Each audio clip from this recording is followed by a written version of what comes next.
Topsy Turvy Town is a cartoon that aired as part of Disney's House of Mouse episode Daisy's debut. I believe it also aired in the previous series Mickey Mouse Works.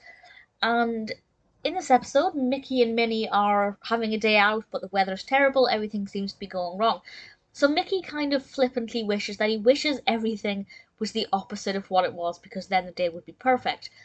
And through some Disney magic, they find themselves in Topsy Turvy Town, where everything is topsy turvy.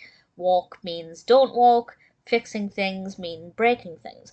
And generally speaking, this gives us some comedic moments where they don't quite understand what's going on and they say the wrong thing. And one of my favourites was a particular joke about the condition of mechanics' clothing. I won't say anything else, I don't want to ruin it too much, but I thought that was quite fun. So generally, it worked well. It was, there's a bit more of a narrative structure to it. They get themselves into a bit of bother. There's a potential threat to their safety, maybe.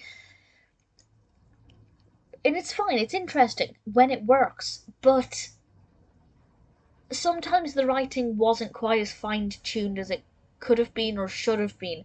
For example, Minnie is in a shop trying to buy something, and she's trying to give the money to the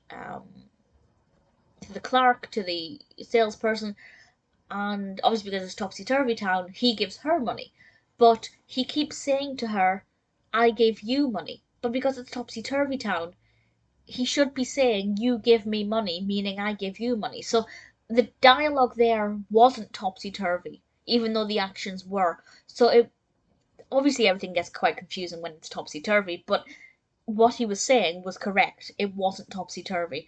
So I think the writing needed a little bit more work. Obviously, when you're a child watching this, you're not going to be picking up on those little things most of the time. But as an adult watching it with a brain that is conditioned to pick apart everything, I am a writer. I do criticize dialogue like this because I can't help it. It's part of who I am. So I'm going to pick up on these things, and I think it needed a little bit more work, but it's a small complaint. It's not a big issue. It's still a pretty fun concept that works quite well. On its own, it's pretty good. As part of the House of Mouse episode of Daisy's debut, I don't think it fit in very well. It didn't fit in with the rest of the narrative at all, to be honest. But on its own, Topsy Turvy Town is not a bad cartoon, and if you're a fan of Mickey or Minnie, I'd say it's one that's probably worth a watch.